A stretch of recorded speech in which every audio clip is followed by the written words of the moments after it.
Welcome to our podcast. I'm Karen Avari. And I am Nuala Gage. Together, we are the safety collaborators and co-founders of Safety Collaborations. So we help people change the way they think about safety. In fact, we are passionate about it. And we do this by engaging in dialogue and testing the levels of trust and psychological safety, which are core to organisational culture. Making safety part of your DNA so that your people speak up, show up, do right, and become safer every day for yourself, your team, and your business. Our free podcasts intend to share nuggets of wisdom that will challenge your perspectives, potentially solve a nagging problem, share actions that you can implement, and give you at least one aha moment. We come with many years of experience in delivering safety culture change programs across the globe for high-hazard industries. Join us weekly and let's change the way people think about safety together. Now, let's get on with the show. Welcome back, everybody, to this week's podcast with the Safety Collaborators. So today we thought we'd talk about ask questions. This is going to be a little more interview style, if you like. So Nuala and I are going to share some questions and we're going to just give our sort of responses to them. And we hope that they will trigger some thoughts and ideas in you. They come from a set of questions called culture acquisition questions. And when we work in a very intercultural world these days. I mean, you only have to look at the news to know that there's all sorts of issues going on. So in this interview style, so what does culture acquisition actually mean? We are living and working in an interculturally complex world. For an example, this safety podcast is not a safety podcast, but our podcast is really about where we've been and what the sort of work we do, and that's in helping major global safety culture change. And if I think back to a rig one of the first rigs I worked on, there were 24 different cultures on board. How on earth were we ever going to play it safe without truly understanding where we all come from?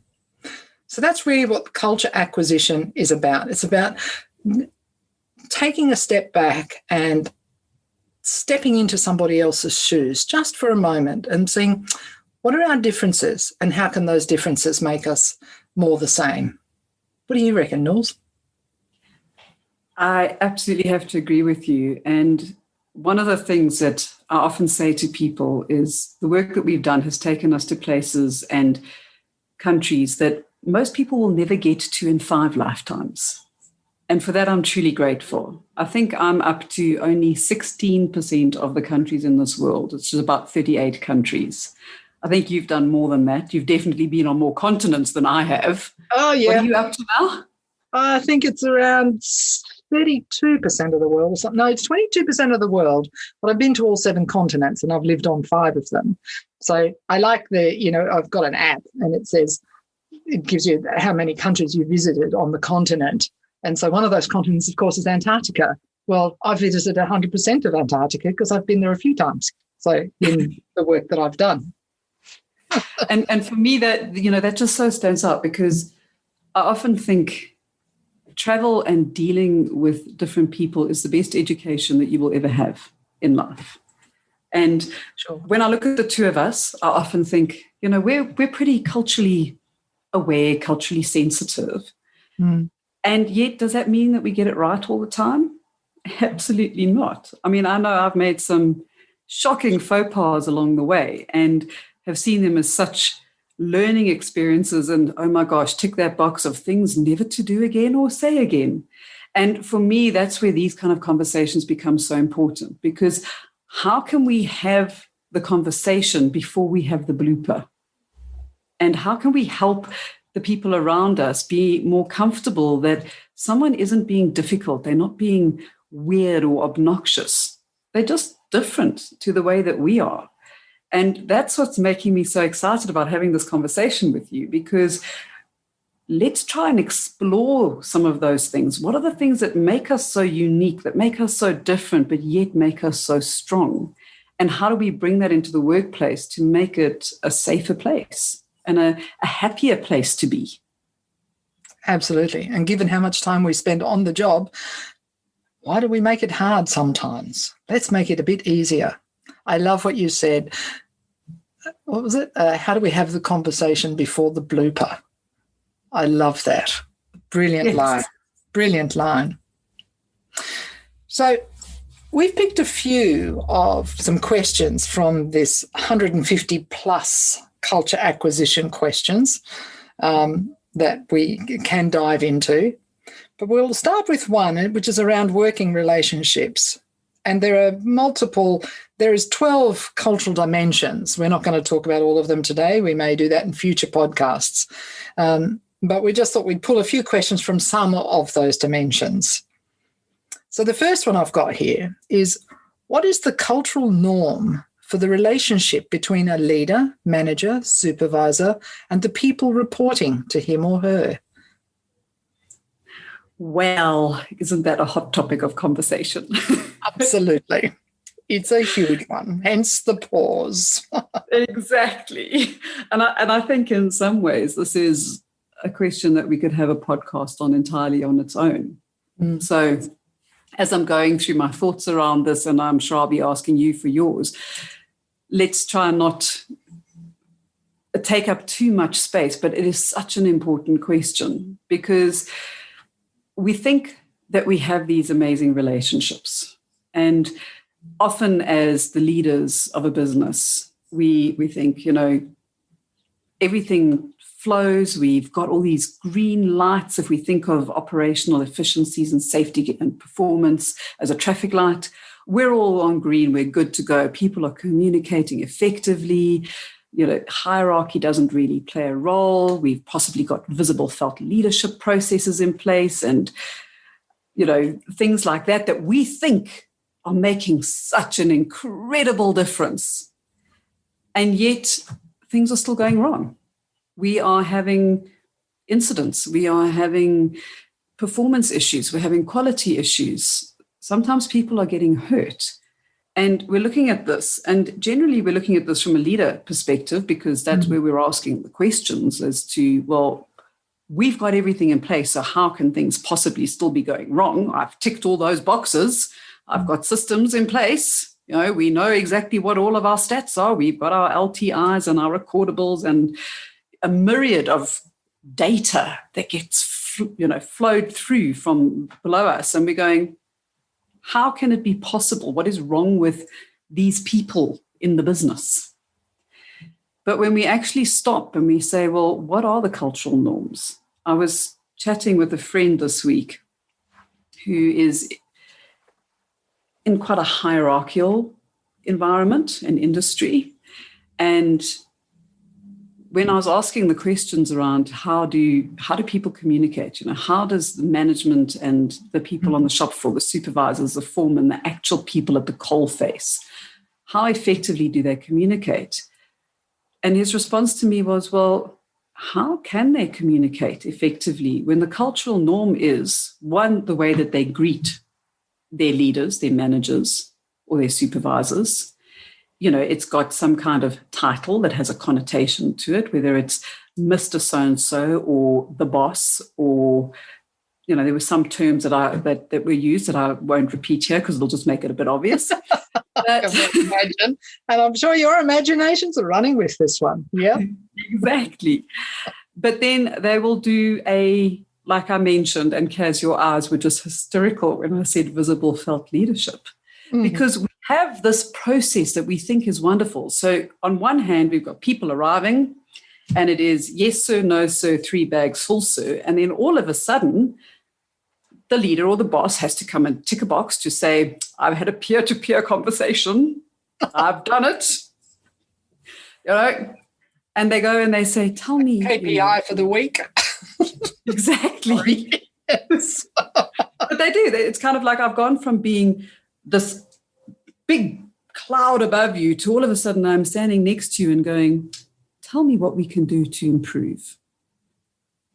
And this poor person, whether it's the supervisor, the foreman, or the worker at the coalface, is going, so who are you? And who have you suddenly tried to become? Because at no point would I feel comfortable opening my mouth and telling you exactly how I feel or what my concerns are, or knowing in the background that I have been desperately, desperately requesting basic requirements for me to be able to do my job effectively, on time, with the quality that is required. And that's not being delivered, but now you're asking me to tell you how things are going. And then we question, why don't people speak up? What's stopping people from raising their hands and going, I've got an innovation, I've got an idea, or there's a better way of doing things? And a lot of these cultural norms that I've experienced in many jobs and many countries around the world, they're so entrenched that we don't even realize that they are happening until we stop and question.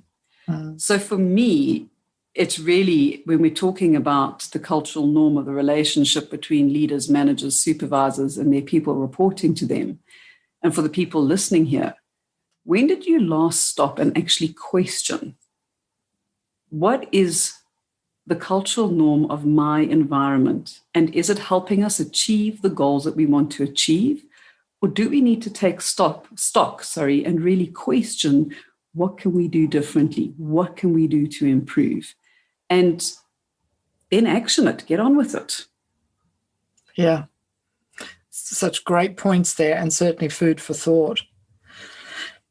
Which kind of leads nicely into the next question, which is, where does this actually all begin?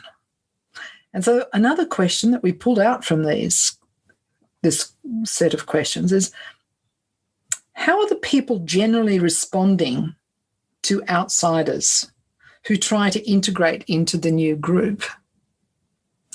So when you think about, leadership, where I am, how I've been ascribed to it, or I've worked hard for that position, and I create whatever the cultural norm is around me. But it actually begins with, how do we actually allow people to step into our world? And what do they see when we get there?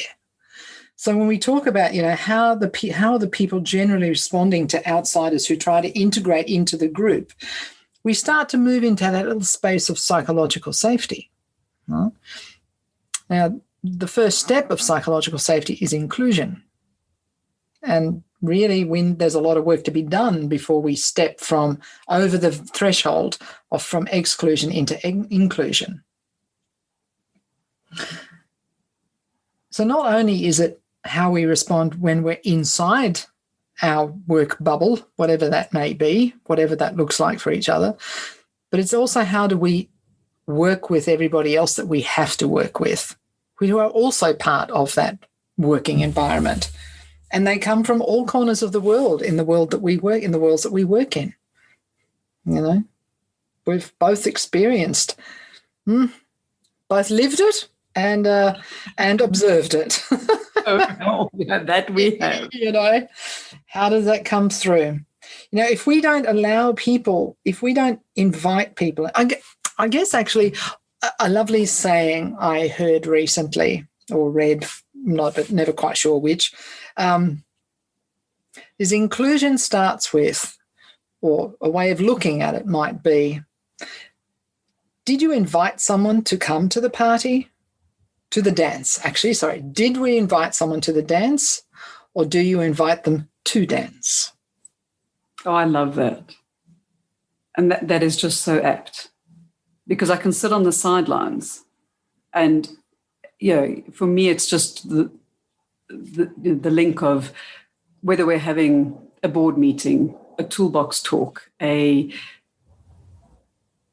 SIMOPS session. Does everybody sit at the table, or are there people standing against the wall? Exactly. Just watch the process. But They may have fantastic ideas. They may see things from a totally different perspective, yet they're not included in the conversation. Exactly. And so again, coming back to these questions, as I said, these are a random set of questions, so there's not a particular, but everything leads to the next piece.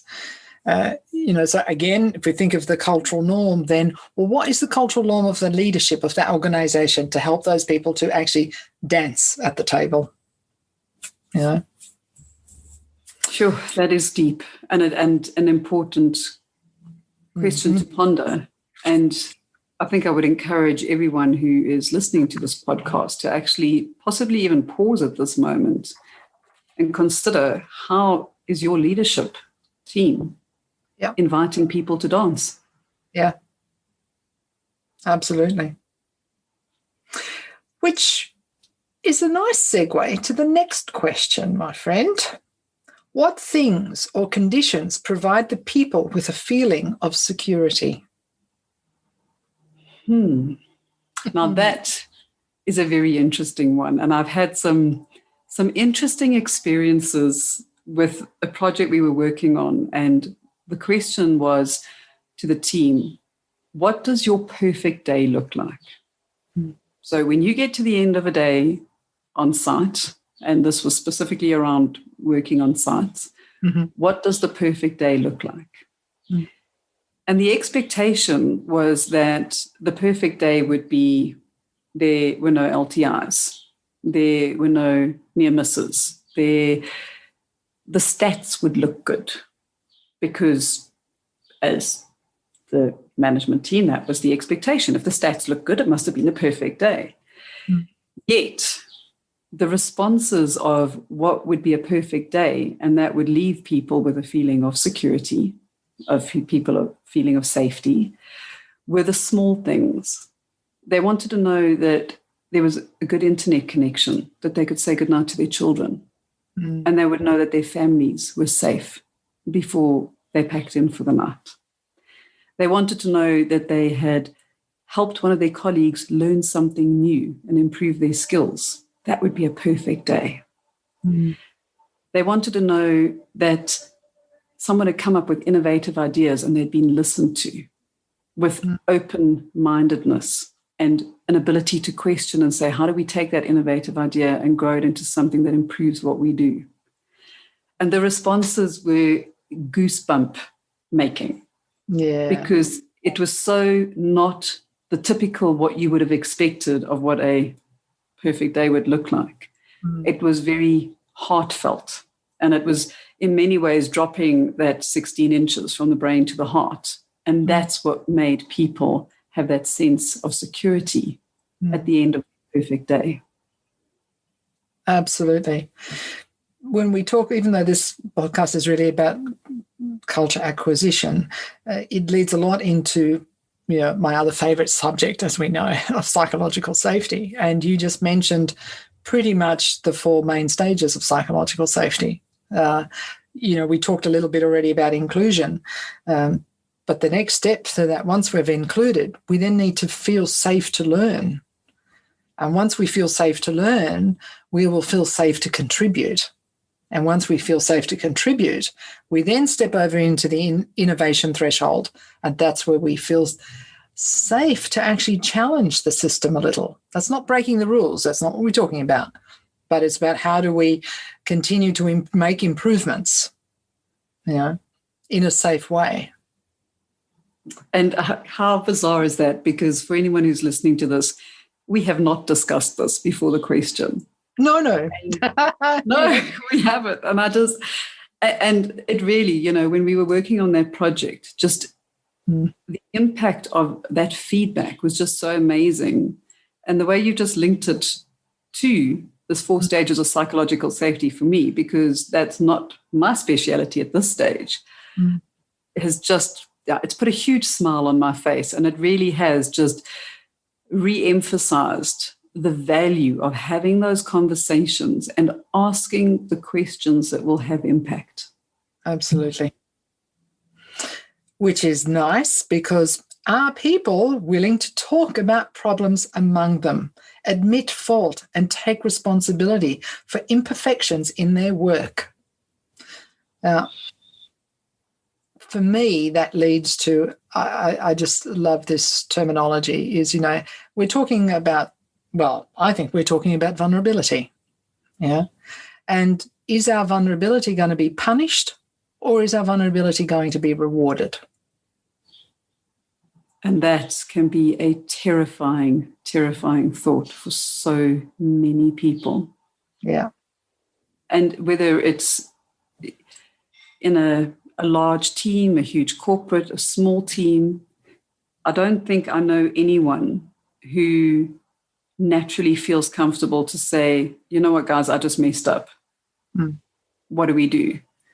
I think most people's initial reaction is to say, I've just done something wrong. I know I need to take responsibility for it, but oh my word, is there any way that I can fix this before somebody else finds out? Absolutely. And if that's a natural tendency, even in a very healthy, open, collaborative work team, because we are human and that is human nature, how much more terrifying is that in a potentially hierarchical team where the boss is the person who has the final say and who there may be some really severe repercussions of opening your mouth to say that, hang on, I've done something wrong. And the thought of, well, you know, Bob did something wrong a while ago and, you know, nothing really happened. So if I keep quiet and maybe it'll go away, it'll just get swept under the carpet. Whereas what we really want in our teams is that confidence and the not having that fear that if I speak up and I say, oh my word, I ordered the wrong part, or I messed up here, or whatever the case is, that they can speak up, because the sooner we know about that, the better. And it reminds me of that example. I think it was Walt Disney. I may be corrected, but there was a journalist waiting to interview him, and a staff member came in looking absolutely flummoxed. And he was like, oh, the journalist asked, are you okay? And he said, I'm about to be fired. He was like, what do you mean you're about to be fired? He goes, I've just made $1 million mistake. He said, well, I suggest you go in before me then.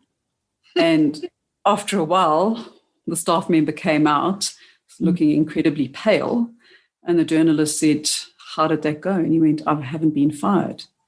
And he said, what do you mean? You just made $1 million mistake. And he said, I've just been told they spent $1 million on my education. Best I go and implement what I've learned. Absolutely. That's a wonderfully famous story. And, you know, it is, if we all took that approach, I wonder how different our world would be across the globe in every direction, you know. But and it's hard. You know, sorry, Kaz.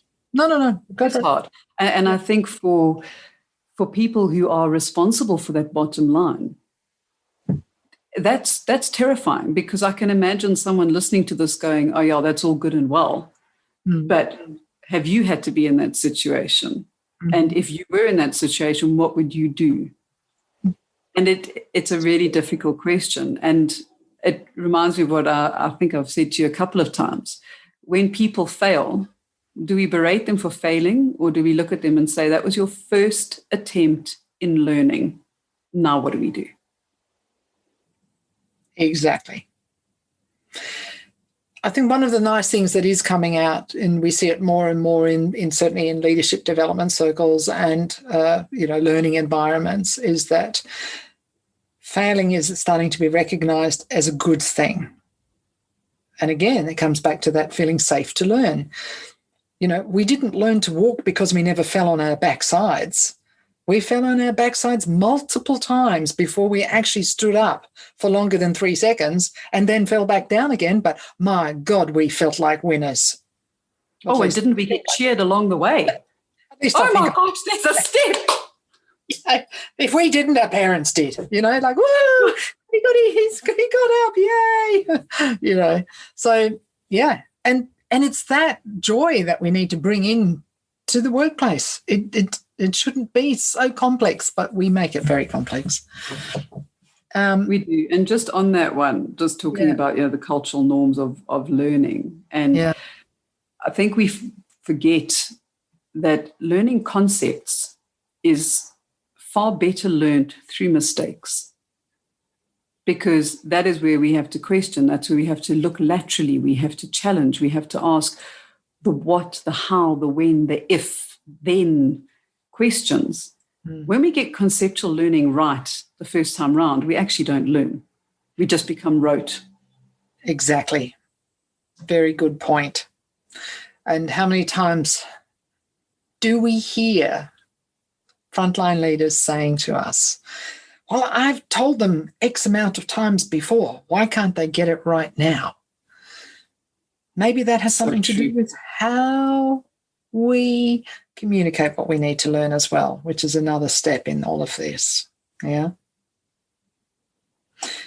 So the next question then is, do people depend on themselves or on the groups for the directions and choices in day-to-day life? And when we talk about this is one of these polarity questions.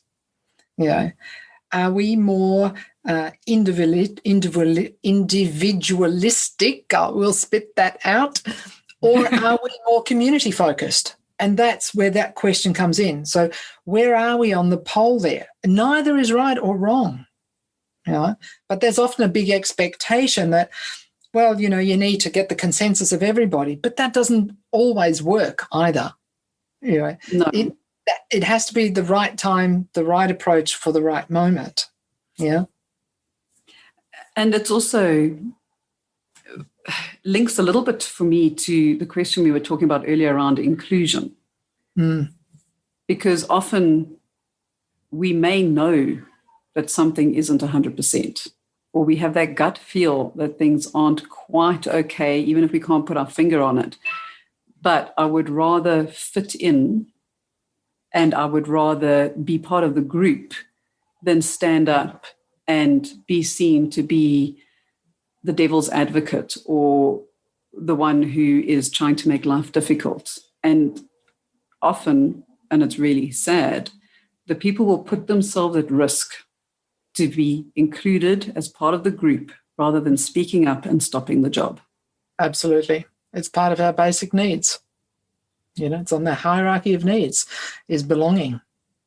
You know, so it's a difficult situation when we're in that. So again, it comes back to that: where and how do we feel safe to be included, to learn, to fail, and then make a difference in the day to day. Absolutely. And just on that one, Kaz, what I'd actually really love to put out to our audience. Yeah. How do you make your teams feel included? How do you make your teams feel that they can speak up, that they can stop the job when they have that gut feel or that inkling, or they just know that something isn't right, without being ostracized by the bigger group? And I would really love to hear people's thoughts on that. It would be fantastic. And, you know, people can actually reply to these podcasts, or they can, you know, connect with us, in fact, and have these conversations at another level if they wish. And that's a wrap for today. Thank you for joining us today. It's always lovely to have these conversations that matter. We'll be delighted if you share this podcast and hit the subscribe button on your preferred podcast platforms such as Apple or Spotify, etc. Connect with us via our website, www.safetycollaborations.com, where you will find the show notes for today's episode. Email us at hello@safetycollaborations.com. We'd be delighted to hear from you. We are easy to find on LinkedIn. Just look out for either Nuala Gage or Karen Avari and follow our company page, Safety Collaborations. Until next week, stay safe and stay well.